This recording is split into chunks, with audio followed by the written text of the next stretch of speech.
Good evening students. आज हम आपके सामने +2 इकोनॉमिक्स का लेसन नंबर 11 का नेक्स्ट पार्ट यानी पार्ट 4 कराएंगे और अब तक जो कराया उससे आगे हम बात करते हैं। देखिए, अब जो अगला टॉपिक है हमारा वो है पूर्ति की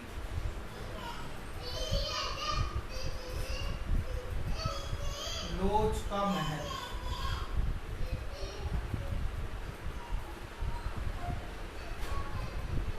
ठीक है, तो ये टॉपिक है हमारा, यानी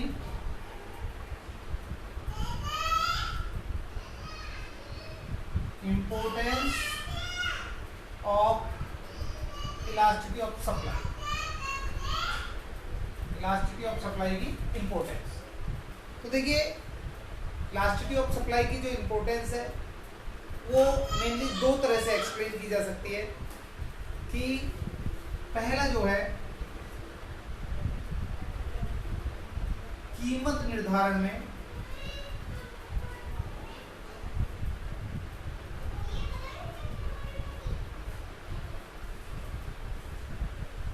पूर्ति की लोच का महत्व।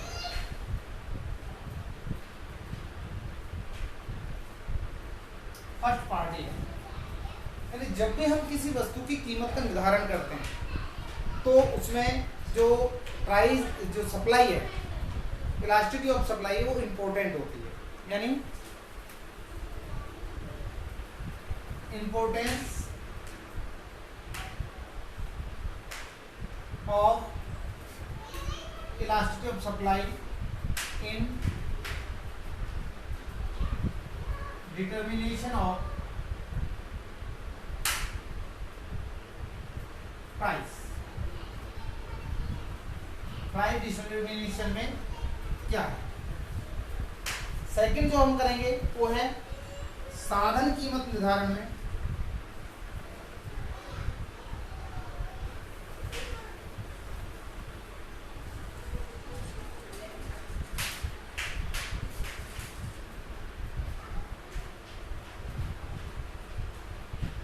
पूर्ति की लोच का महत्व।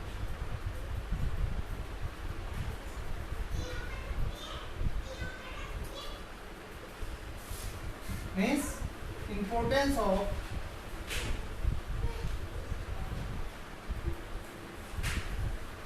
elasticity of supply in determination of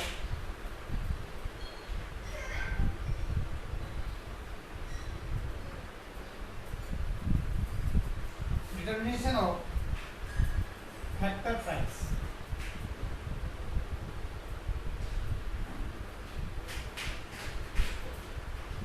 तो फैक्टर प्राइस के डिटर्मिनेशन में क्या इंपॉर्टेंस है?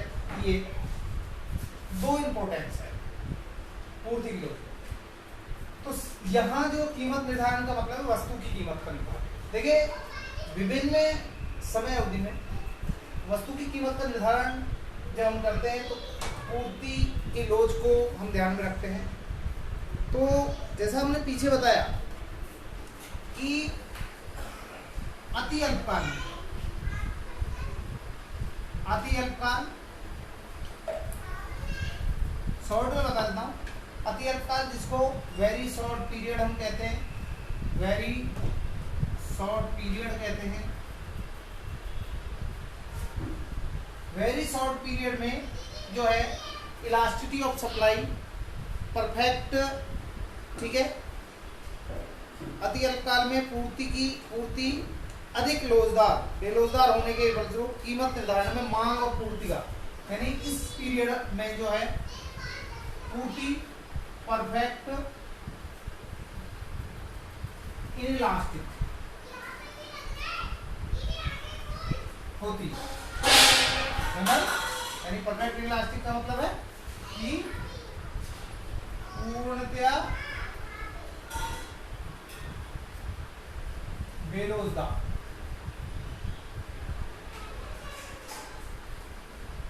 तो वेरी शॉर्ट पीरियड में जो सप्लाई है वो, ठीक है, इलास्टिसिटी ऑफ सप्लाई यहाँ शॉर्ट में लिख रहे हैं इलास्टिसिटी ऑफ सप्लाई जो है परफेक्ट इन इलास्टिक होती है, पूर्णतः बेलोचदार होती है।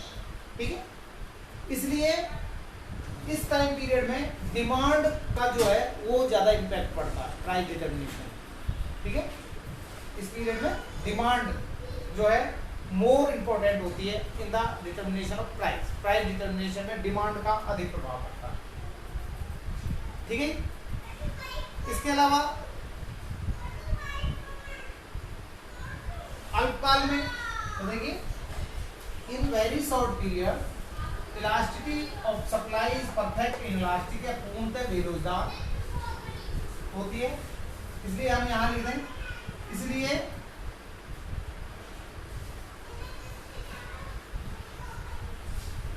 कीमत निर्धारण में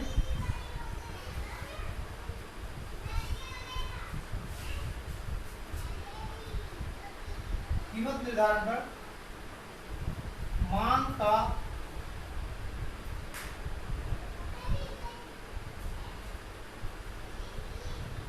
अधिक प्रभाव होता है।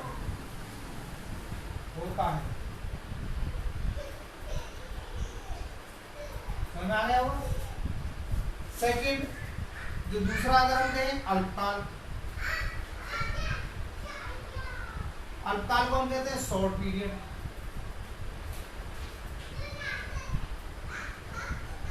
शॉर्ट पीरियड में जो डिमांड है, शॉर्ट पीरियड में इलास्टिसिटी ऑफ सप्लाई वो जो है लेस इलास्टिक होती है,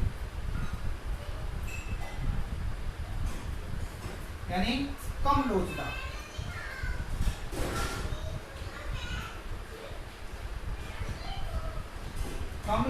होती है।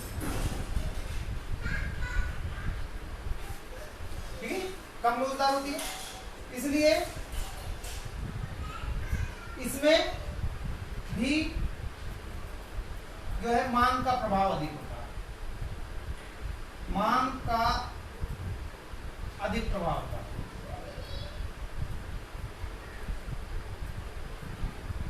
प्राइस डिटर्मिनेशन में मांग का अधिक प्रभाव। और जो थर्ड है दीर्घकाल,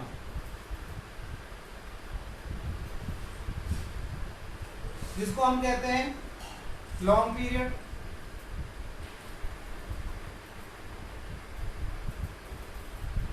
इसमें इलास्टिसिटी ऑफ सप्लाई जो है मोर इलास्टिक होती है, मोर इलास्टिक होता है। और इसमें अगर हम देखें यानी अधिक लोचदार,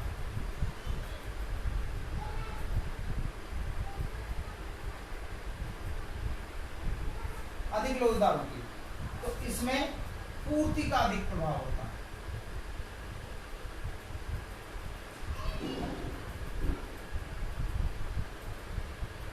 इसमें प्राइस डिटर्मिनेशन में सप्लाई का अधिक प्रभाव पड़ता है।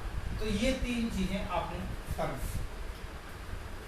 In short period, in very short period, supply is perfect inelastic, so demand is more influence determination of price. Yeah, determination of price is more influenced by demand. In a short period, elasticity of supply is less elastic, so in determination of price demand is more effective या influence. और last है long period, long period में supply is more elastic, so in the price determination in supply is more effective या supply is more affected, more influence to the price determination. तो इसके बाद साधन कीमत निर्धारण। साधन का मतलब है लगान, लाभ, ब्याज, मजदूरी, यानी उत्पादन के चार साधन होते हैं, भूमि, श्रम, पूंजी और उद्यम। इन चारों साधनों को इनके कंट्रीब्यूशन के बदले में रेंट, वेज, इंटरेस्ट और प्रॉफिट दिया जाता है। तो कितना लेबर को कितना वेज दी जाए और रेंट के बदले में कितना पे किया जाए और कितना इंटरेस्ट दिया जाए, इसका डिटर्मिनेशन करने में भी हम सप्लाई, इलास्टिसिटी ऑफ सप्लाई को कंसीडर करते हैं। तो सबसे पहले एक लगान का मॉडर्न थ्योरी हुई है, आधुनिक सिद्धांत हुआ है। उसमें कहते हैं कि लगान उस समय प्राप्त होता है जो अकॉर्डिंग टू मॉडर्न थ्योरी के अनुसार लगान उस समय मिलता है किसी भी चीज को। लगान का मतलब यहाँ कोई भी चीज सरप्लस से, सरप्लस एक्स्ट्रा तब मिलता है जब किसी वस्तु की पूर्ति परफेक्ट इनइलास्टिक हो। अर्थात मान लीजिए दो हमें कर्मचारी चाहिए, एक हमें हेल्पर चाहिए, दूसरा एक अच्छा इंजीनियर चाहिए, ठीक है, या यूं कहिए कि दो इंजीनियर चाहिए। एक इंजीनियर हमें नॉर्मली मिल जाता है, सामान्य सा इंजीनियर, लेकिन एक विशेष स्पेशलिस्ट मिलता है, तो स्पेशलिस्ट को हम सैलरी ज्यादा देते हैं। अब क्वेश्चन अराइज होता है सैलरी एक को ज्यादा एक को कम क्यों दी? ठीक है, जिसकी सप्लाई परफेक्ट इनइलास्टिक होगी उसको हमेशा ज्यादा पे करना पड़ेगा, ठीक है, उसकी सैलरी हमेशा ज्यादा तय होगी, ठीक है। तो इसलिए भूमि से प्राप्त, वो कहते हैं कि भूमि से प्राप्त सारी आय जो है लगान कहलाती है। लगान शब्द का प्रयोग जो है हम मेनली एग्रीकल्चर लैंड के लिए करते हैं। जब कुछ साधन जैसे श्रम पूंजी आदि की पूर्ति अल्पकाल में बेरोजगार होती है, कुछ साधन ऐसे होते हैं जिनकी सप्लाई को आप शॉर्ट पीरियड में नहीं बढ़ा सकते। जब उनकी सप्लाई को आप नहीं बढ़ा सकते तो उनकी मांग बढ़ने पर, ठीक है, उनकी परिवर्तनशील लागत से जो उन्हें एक्स्ट्रा प्राप्त होता है वो उनकी लगान होती है, ठीक है। मान लीजिए कि एग्जाम्पल के तौर पे कि चीनी का उत्पादन मान लो बहुत शॉर्ट पीरियड में नहीं बढ़ाया जाए, चीनी की शॉर्टेज हो रही है, उसका उत्पादन आप नहीं बढ़ा पा रहे, तो चीनी 40 की जगह 50 रुपए किलो बिक रही है, जो 10 रुपये एक्स्ट्रा चीनी को मिल रहा है या प्रोड्यूसर को मिल रहा है वो उसका लगान कहलाएगा, ठीक है। तो देखिए कि जब किसी साधन की पूर्ति पूर्णतः लोजदार होती है तो उसे कोई लगान से आय प्राप्त नहीं होती। तो इसके अकॉर्डिंग जिन या जब साधनों की पूर्ति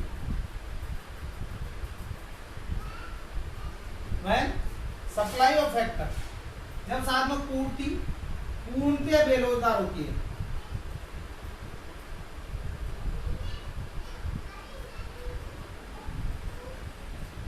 तो समस्त राशि या आय, तो यहां लिख सकते हैं आप साधनों को प्राप्त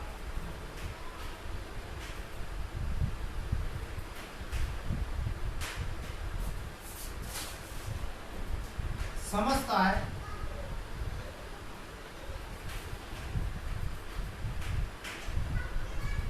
लगान कहलाती है। सेकंड,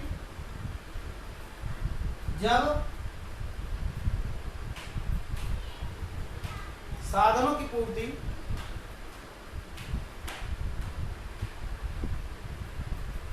पूर्णतया लोचदार होती है, लोचदार का मतलब आसानी से वो साधन उपलब्ध हो जाते हैं,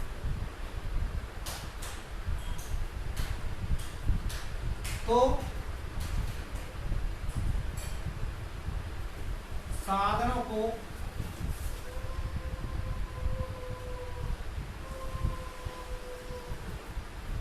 कोई लगान प्राप्त नहीं होता।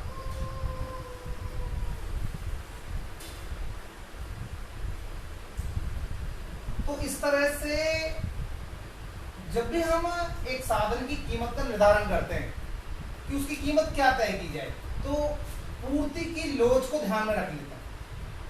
अगर उनकी पूर्ति पूर्णतः बेरोजगार है, यानी आसानी से उसकी पूर्ति को नहीं बढ़ाया जा सकता, तो सारी जो आय उन्हें प्राप्त होगी वो लगान कहलाएगी।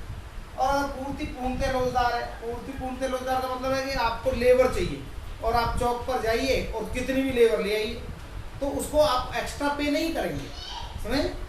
देखिए लगान का एक आधुनिक सिद्धांत हुआ रिकार्डो का।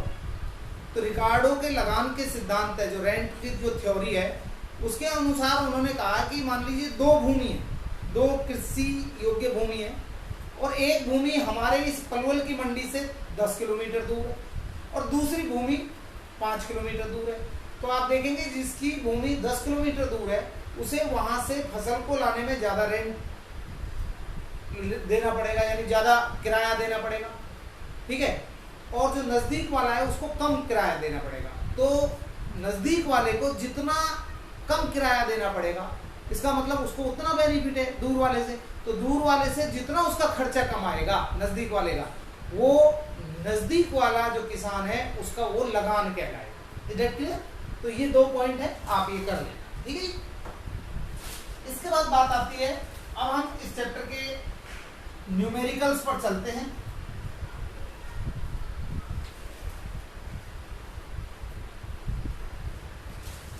एक्सरसाइज न्यूमेरिकल देखिए। इस चैप्टर के न्यूमेरिकल बिल्कुल उसी प्रकार के हैं जैसे कि आपके डिमांड के थे, लेकिन बस थोड़ा सा डिफरेंस ये होता है कि डिमांड में प्राइस और क्वांटिटी डिमांड में जो है नेगेटिव रिलेशन होता था, इसलिए नेगेटिव साइन यूज हम करते थे। यहाँ पॉजिटिव साइन, यानी नेगेटिव साइन यूज नहीं करते, केवल पॉजिटिव साइन ही यूज करते हैं। पॉजिटिव में सारे आइटम्स को लेते हैं। तो जो सबसे पहला क्वेश्चन है उस पर बात करते हैं हम। तो देखिए, सबसे पहले न्यूमेरिकल पोर्शन है, संख्यात्मक।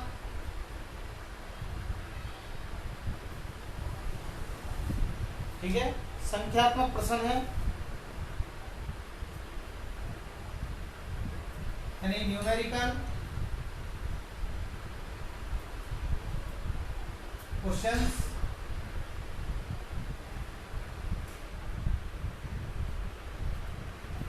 और सबसे पहले बात करते हैं फर्स्ट क्वेश्चन से। एक वस्तु की पूर्ति की लोच का गुणांक 1 है, यानी इसमें गिवन है ES बराबर 1 दे रखा है, इलास्टिसिटी ऑफ सप्लाई 1 दिया हुआ है। कहता है कि अगर प्राइस 5 रुपए है, प्राइस जब 5 रुपीज है, तो जो इसकी सप्लाई है, क्वांटिटी सप्लाई, सप्लाई को भी हम Q से डिनोट करेंगे, 25 यूनिट है। अगर ये कहता है कि इसका प्राइस, न्यू प्राइस जो है वो 6 हो जाए, तो Q1 जो है वो आपको फाइंड आउट करनी है कि बताओ वो 6 प्राइस पर कितना सप्लाई करेगा। तो इसको आप एज्यूम कर सकते हैं कि 5 पर 25 है, तो 6 पर आप इसको जो है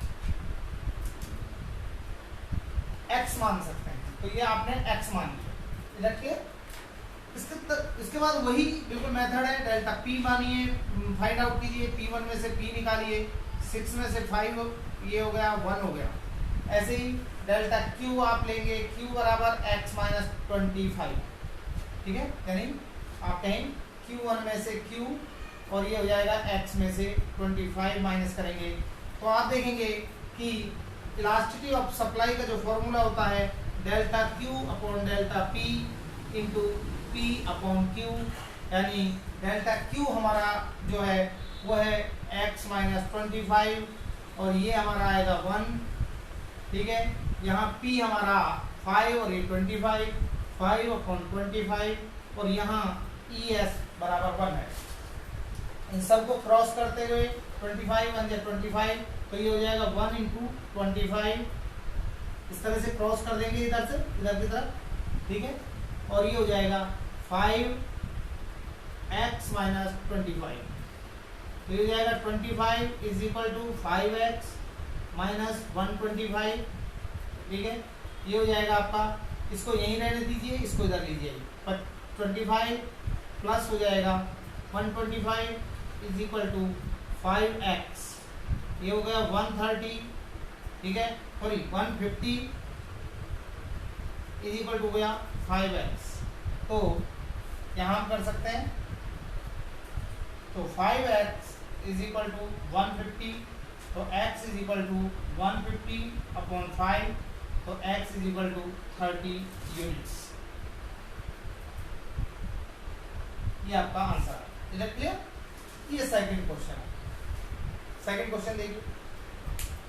सेकंड क्वेश्चन कहता है कि प्राइस में 15% की डिक्रीज हो जाती है, तो सप्लाई, तो देखिए fall in price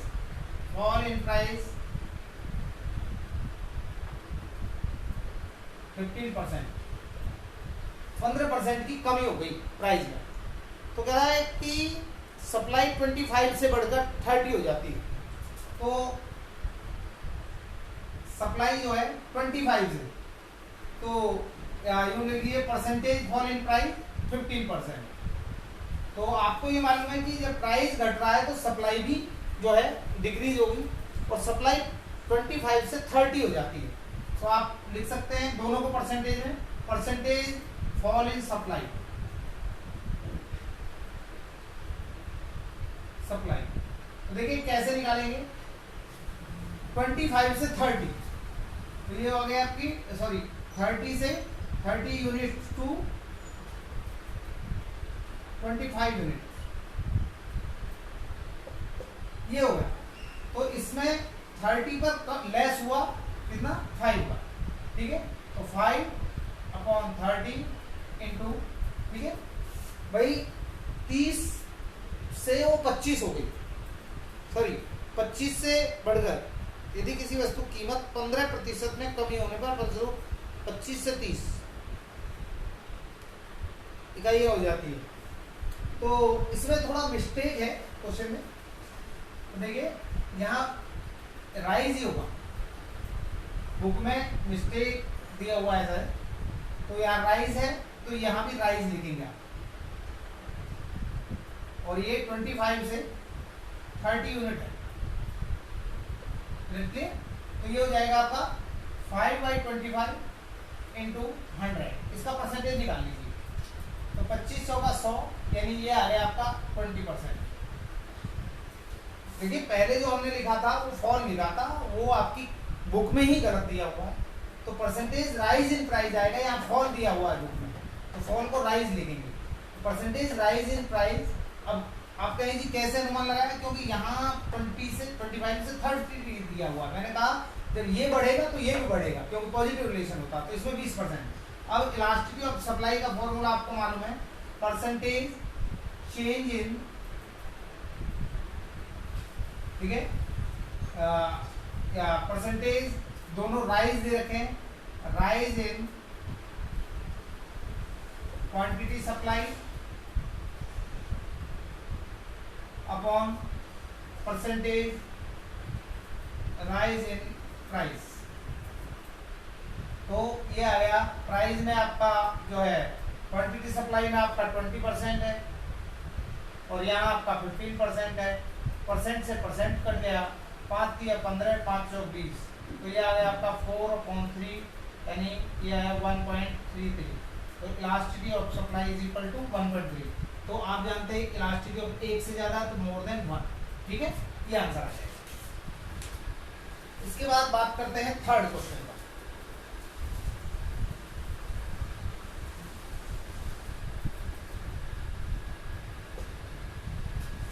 third question है, आप एक वस्तु की प्राइस जो है, इलास्टिसिटी प्राइस जो है 5 है, ES गिवन दे रखा 5, और 5 पर यूनिट पर 500 यूनिट की सप्लाई करता है, यानी अगर प्राइस 5 है तो एक सप्लायर जो है 500 बेचता है, सप्लाई का मतलब बेचता है, और 6 अगर हो जाए, कहता है अगर P1 6 हो जाए तो ये बताओ ये कितना बेचेगा। तो आप x मान लीजिए, तो डेल्टा P निकालिए, डेल्टा P, P1 में से P यानी 6 में से 5 इज इक्वल टू 1 हो गया, डेल्टा Q निकालिए, तो Q1 में से Q, ठीक है, तो ये हो जाएगा आपका x माइनस 500, क्लियर। तो elasticity of supply is equal to delta Q upon delta P into P upon Q। तो ES हमारा गिवन है ऑलरेडी 5, ठीक है, और ये आपका जो है डेल्टा Q आया आपका x माइनस 500, और P आया आपका 1 इंटू P और Q 5/500। जब आप इसको कैंसिल करेंगे तो 100 आ जाएगा, इनको तिरछा गुणा करेंगे इस तरह से, तो ये आ जाएगा 5 इंटू 100, यानी, और ये आ जाएगा x, यानी x माइनस 500, ठीक है, ये बच गया। तो ये हो जाएगा 500, ये हो गया, और ये हो गया x माइनस 500। तो आप डायरेक्ट ले सकते हैं 500, ये हो गया, प्लस में वो 500 हो गया, तो ये कितना हो गया x बराबर 500, तो आपका x बराबर कितना हुआ 1000 यूनिट्स।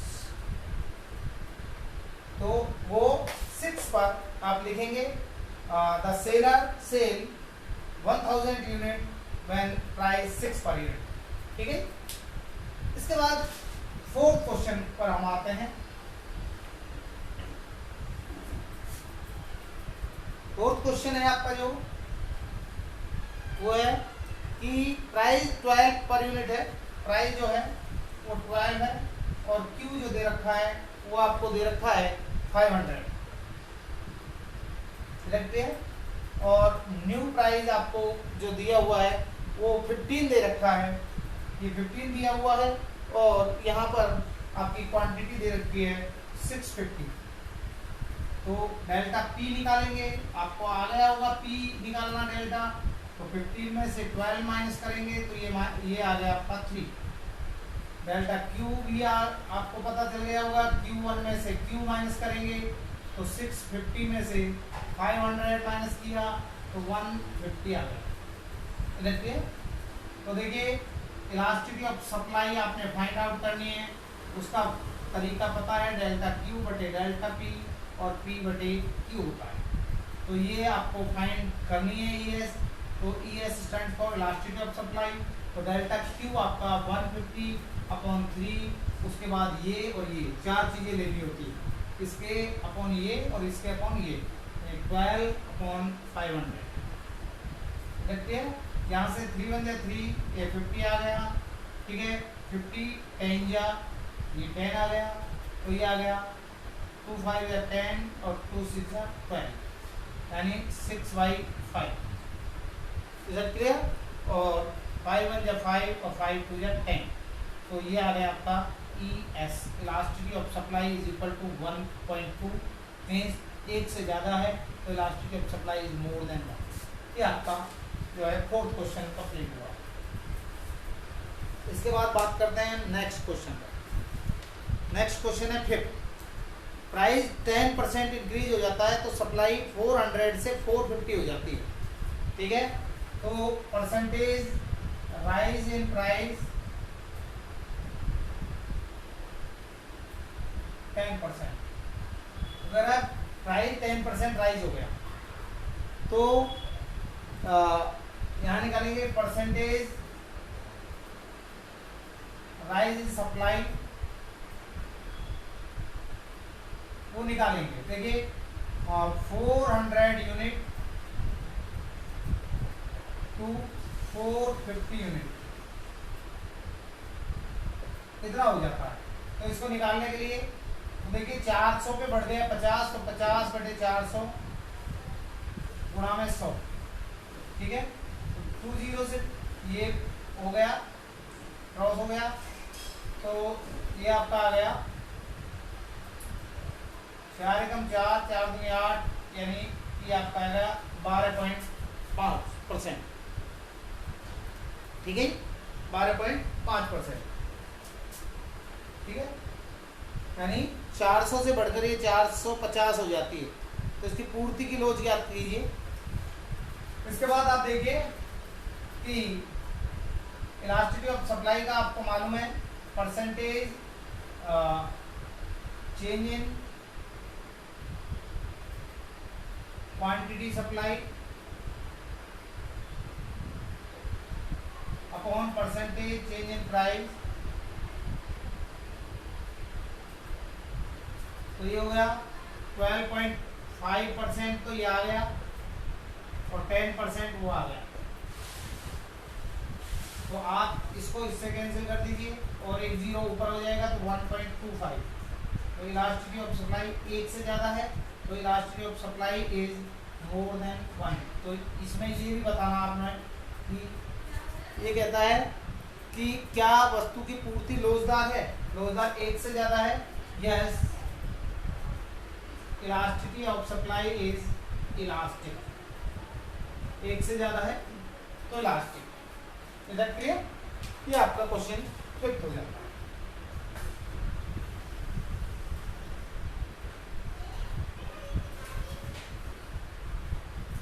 मार्क्स का क्वेश्चन आपके पेपर में पूछा जाता है इस टाइप का। इसके बाद बात कर, जब भी परसेंटेज में हो तो आप दोनों को परसेंट में कन्वर्ट कर सकते हैं और उसके बाद ये निकाल सकते हैं। इसके बाद है 6 क्वेश्चन, देखिए आप 6 में कहता है कि 5% की कमी हो गई और 400 से 370 यूनिट हो गई कि 5% की कमी। आप इसको इस तरह भी, यही क्वेश्चन इस तरह भी निकाला जा सकता है जैसे मैं बता रहा हूँ कि मान लीजिए प्राइस, लेट बी प्राइस आपको मान लो 100 मान लिया और न्यू प्राइस 5% की कमी हो गई यानी 100 पर 5 कम हो गया, तो ये कितना हुआ आपका, ये आ गया आपका 95। ठीक है, तो डेल्टा अगर आप P निकालेंगे तो वो आपका निकलेगा P1 माइनस P, तो 95 माइनस 100 तो ये आएगा -5। क्लियर। इस क्वेश्चन को 5th को आप इस तरह भी कर सकते हैं। ठीक है, उन्होंने कहा कि यहाँ आप लेट करेंगे, let price is equal to 100, तो 5% कमी है, 100 पर 5 कम हो गया तो 95 हो गया। और इससे इसी तरह क्वांटिटी क्या होगी, क्वांटिटी थी आपकी 400 और क्वांटिटी जो न्यू आ गई आपकी वो 370 हो गई, तो आप डेल्टा Q निकालेंगे तो Q1 माइनस Q यानी 370 माइनस 400, ये -30 आ गया। तो आप देखिए सप्लाई में मैंने बताया था या तो डेल्टा P और डेल्टा Q या तो दोनों माइनस आएंगे या प्लस आएंगे। ठीक है, तो वही फॉर्मूला लगाइए आप इलास्टिसिटी ऑफ सप्लाई का। Elasticity of supply delta Q upon delta P into P upon Q means ये आपका आएगा 30 अपॉन -5 और ये दोनों आ गए, यहाँ से ये 2 दे दिए और 100 अपॉन में 400। जब आप इसको क्रॉस करेंगे तो ये 4 आ जाएगा। That clear. और ये आ गया माइनस से माइनस कट गया 3/, ये आ गया आपका 20, 0 से 0 कट गया तो 1.5। तो elasticity of supply is equal to 1.5 यानी 1 से ज़्यादा है तो elasticity of supply is more than 1 यानी इलास्टिक सप्लाई है। समझ में आ गया होगा। ये फिर बताते हैं 5th क्वेश्चन जो हमने दोनों को परसेंटेज में कन्वर्ट किया था। आप चाहे तो इसी क्वेश्चन को इस टाइप भी कर सकते हैं, ये जरूरी नहीं आप परसेंटेज में कन्वर्ट करें बल्कि आप दोनों को परसेंटेज की बजाय जो है P1 और Q1 में भी कन्वर्ट कर सकते हैं। देखिए इसके बाद बात करते हैं नेक्स्ट क्वेश्चन। और नेक्स्ट क्वेश्चन है जो 7 वो है कि वो कह रहा है कि इलास्टिसिटी ऑफ सप्लाई 2 गिवन है, ये 2 दी हुई है और कहता है कि 4 पर यूनिट पर 100 यूनिट की सप्लाई है यानी प्राइस जब 4 है तो ये जो है क्वांटिटी 100 है। ठीक है, और कहता है कि प्राइस अगर 5 हो जाए तो बताइए कितनी सप्लाई करेगा। अगर प्राइस 5 हो जाए तो बताइए कितना सप्लाई करेगा। तो इसको x मान लीजिए तो डेल्टा P निकाल लीजिए जैसा बताया। P1 में से P माइनस कीजिए -4, 5 माइनस 4 इज इक्वल टू 1 हो जाएगा। डेल्टा Q हम निकालेंगे तो x माइनस यानी Q1 में से Q माइनस कीजिए तो x माइनस 100 हो जाएगा। देखिए तो इलास्टिसिटी ऑफ सप्लाई का फॉर्मूला लगाइए आप, वो होगा delta Q upon delta P into P upon Q।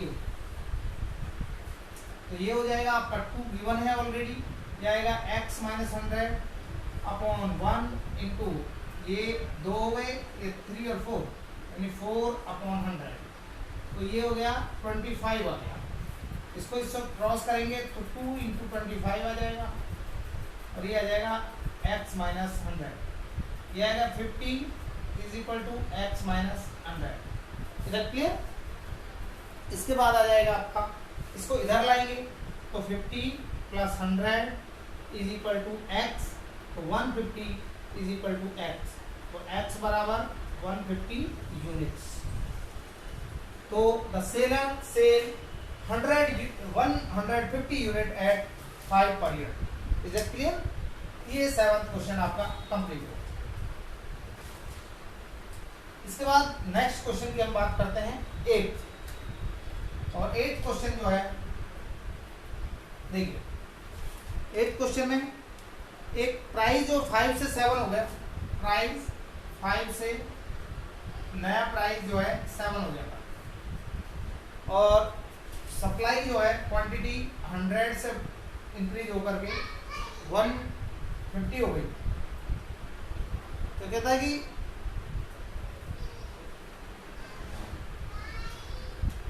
ये जो चेंज है किस प्रकार का चेंज है, ये जो चेंज है इसमें किस प्रकार का चेंज है।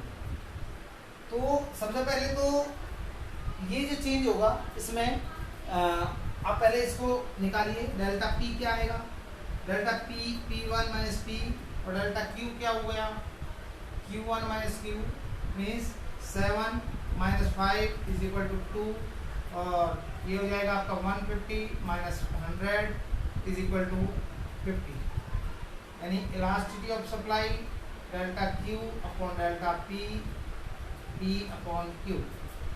1 2 3 और 4 आइटम्स देंगे तो डेल्टा ये आ गया 50 अपॉन 2 और वो आएगा 5 अपॉन 100।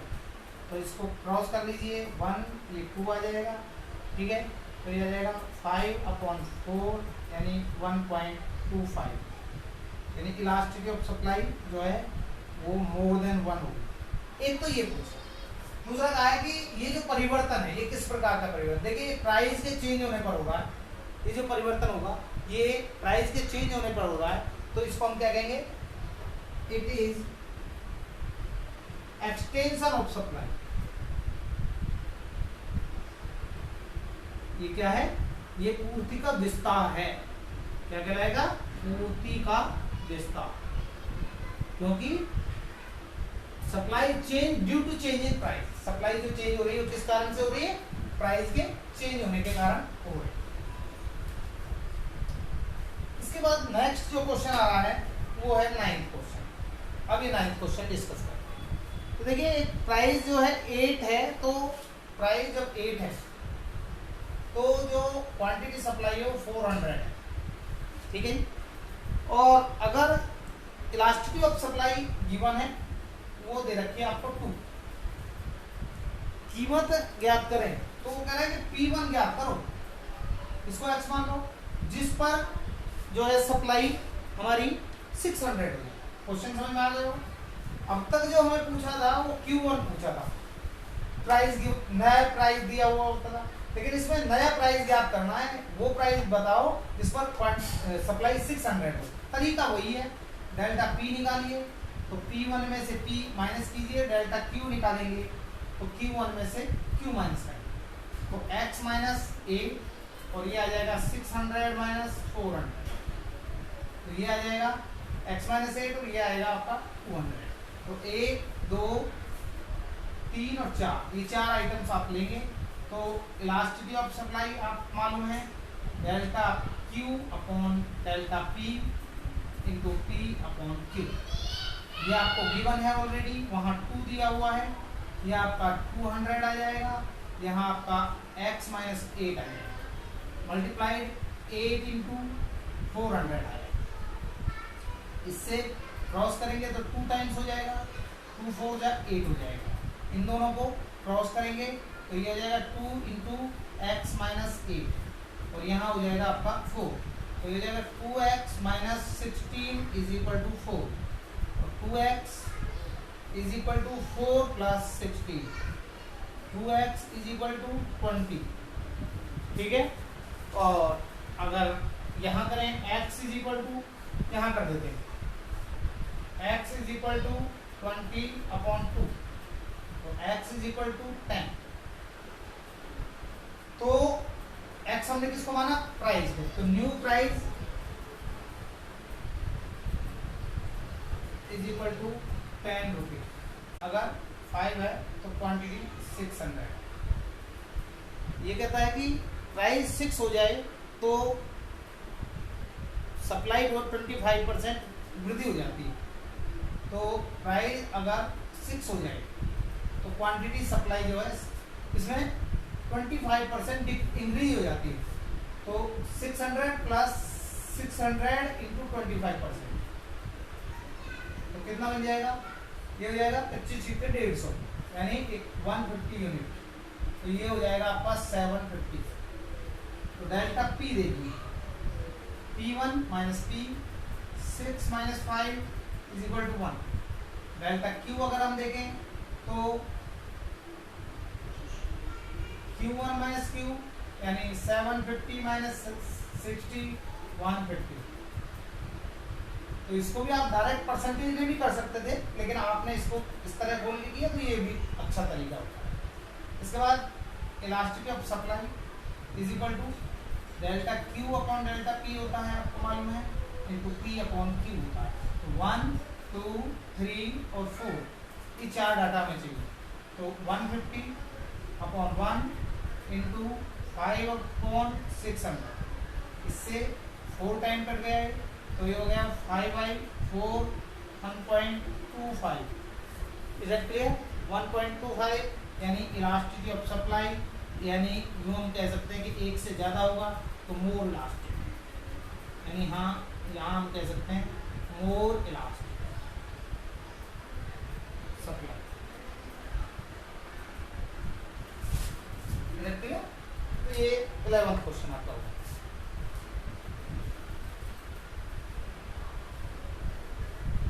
इसके बाद नेक्स्ट क्वेश्चन जो आपका है 12th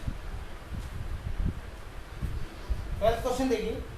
एक क्वांटिटी है 8 पर यूनिट पर 200, यानी जब प्राइस 8 है तो क्वांटिटी सप्लाई है 200, और वो कह रहा है कि elasticity of supply already given है 1.5। ठीक है, प्राइस अगर 10 हो जाए, प्राइस अगर 10 हो जाए तो बताइए न्यू क्वांटिटी क्या होगी। तो डेल्टा पी निकालिए तो P1 minus P, delta Q निकालिए तो Q1 माइनस क्यू। तो ये हो गया 10 माइनस 8 यानी ये होगा 2, ये हो जाएगा आपका x माइनस 200। तो you know ES is equal to होता है delta Q upon delta P into P upon Q. Means ये हुआ 1.5, डेल्टा क्यू हुआ x minus 200 upon 2 into P आया आपका 8/200। 8 से इसको काट सकते हैं, 8 दूनी 16, 8 पंच 40। ठीक है, इन सब का क्रॉस मल्टीप्लाई करेंगे तो आप देखेंगे 1.5 इंटू इस तरह से आ जाएगा, क्रॉस करके 50, और ये तो ये हो गया 15 पंजे 75। That clear? ठीक है, is equal to x minus 200। तो ये हो जाएगा आपका, इधर ले आइए 75 प्लस 275, जब ये इधर जाएगा तो प्लस हो जाएगा, सॉरी 200, और ये हो जाएगा x। तो ये 275 इज इक्वल टू x, तो x is equal to 275 units. तो इसका मतलब वो the seller sell 275 units at 10 per unit. Is it clear? ये 12th क्वेश्चन आपका कंप्लीट है। सभी क्वेश्चन सेम है, बस इनको रिवाइज करना है आप लोगों ने। जितना अच्छे से रिवाइज करेंगे उतना अच्छा आउटपुट आपको आने वाला है। 5 से बढ़कर प्राइस जो है 5 से बढ़कर 20 हो गया, प्राइस 5 है और ये 20 हो जाता है, और जो सप्लाई है वो 15 इकाई, इसके पर जो फर्म द्वारा पूर्ति की मात्रा 15 इकाई बढ़ जाती है। ठीक है, तो क्वेश्चन समझिए 5 से 20 हो गया, लेकिन क्वांटिटी हमें पता नहीं है, लेकिन ये कह रहा है कि जो क्वांटिटी है वो 15 यूनिट बढ़ जाती है। तो इनिशियल क्वांटिटी हमें नहीं मालूम। ठीक है, इनिशियल क्वांटिटी हमें नहीं मालूम है। ठीक है, तो आप क्या करेंगे कि आप इसको x मान सकते हैं, तो x प्लस 15 हो जाएगा। ठीक है, ये आपका x प्लस 15 हो जाएगा, और वो कह रहे हैं इलास्टिसिटी ऑफ सप्लाई वो आपको 1 गिवन। तो देखिए अगर ये भी दिया हुआ है तो किसी को x मानेंगे आप, डेल्टा p निकाल लीजिए, P1 में से p फाइंड, तो 20 माइनस 5 इज इक्वल टू 15, और डेल्टा q आप निकालेंगे, Q1 माइनस q यानी x प्लस 15 माइनस x, ये x से x कट गया इज इक्वल टू 15। तो elasticity of supply you know delta Q upon delta P into P upon Q. E1 ES 1 दे रखा है तो 15 अपॉन 15 इंटू ये और ये 5 अपॉन एक्स, ये कैंसिल हो गया 1 टाइम्स, ये आ गया x बराबर 5। ठीक है, तो x हमने किसने माना, ये। तो initial quantity, initial q is equal to x यानी q, x बराबर 5 यूनिट। ठीक है, और वो कहता है फाइनल, अंतिम, और फाइनल Q1 जिसको हम गए वो है x प्लस 5 यानी सॉरी x प्लस 15। तो x हमारा 5 plus 15 is equal to 20 units. ये आपका कंप्लीट हो जाएगा। क्लियर? इसके बाद नेक्स्ट क्वेश्चन,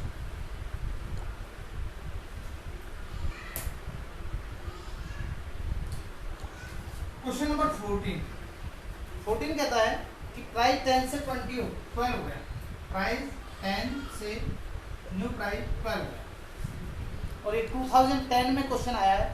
इससे जो सप्लाई है 35 से 42, सप्लाई 35 से न्यू सप्लाई 42 हो गई। तो ES फाइंड आउट करनी है, इलास्टिसिटी ऑफ सप्लाई। तो डेल्टा P निकाल लीजिए, P1 में से P फाइंड आउट कीजिए, और डेल्टा Q निकाल लीजिए, Q1 में से Q लेस कीजिए। तो 12 माइनस 10 इज इक्वल टू 2, और ये हो जाएगा 42 माइनस 35 इज इक्वल टू 7। तो इलास्टिसिटी ऑफ सप्लाई बताइए आपको, delta Q upon delta P into P upon Q। 1 2 3 और 4 आइटम्स आपके यूज होने, 7/2 इंटू 7/2 इंटू 30 10 35। तो 7 5 जा और 5 2 जा 10 और 2 से 2 कट गया, तो ये आ गया 1। Elasticity of supply is equal to unit 3 elastic. ठीक है, यूनिटरी इलास्टिक इसका आंसर जो है आपका आ जाएगा। The next question and last question in this exercise, 15th question. देखिए प्राइस 10 है, 10 गिवन है, न्यू प्राइस 30 गिवन है, delta price P is equal to P1 minus P आ जाएगा, तो 30 माइनस 10 इज इक्वल टू 20 है। और क्वांटिटी आपको जो गिवन है वो है 200, न्यू क्वांटिटी आपकी 1000। क्लियर? तो डेल्टा Q जो आएगा Q1 माइनस Q यानी 1000 माइनस 200 यानी ये आ गया आपका 800। तो elasticity of supply delta Q upon delta P into P upon Q means 800 upon 20 into ये 4 आइटम्स आप लेंगे 10/200, इससे इसको काटेंगे 4 टाइम कट जाएगा, ये 2 टाइम कट जाएगा, इससे 2 बार कट जाएगा, तो ये आ जाएगा कुल मिलाकर 2। तो ES 2, तो एक से ज़्यादा elasticity of supply is equal to more than 1। तो इस चैप्टर के सभी न्यूमेरिकल्स आपके सॉल्व हो गए हैं। आप ध्यान से कीजिएगा इन्हें, और कहीं भी किसी को प्रॉब्लम आए तो पूछ सकते हैं। एक आध कंसेप्ट इस चैप्टर का शेष रहा है जो हम आपको बाद में कराएंगे, कुछ चैप्टर से वो लिंक्ड है इसलिए अभी उसको नहीं किया जा सकता। थैंक्स।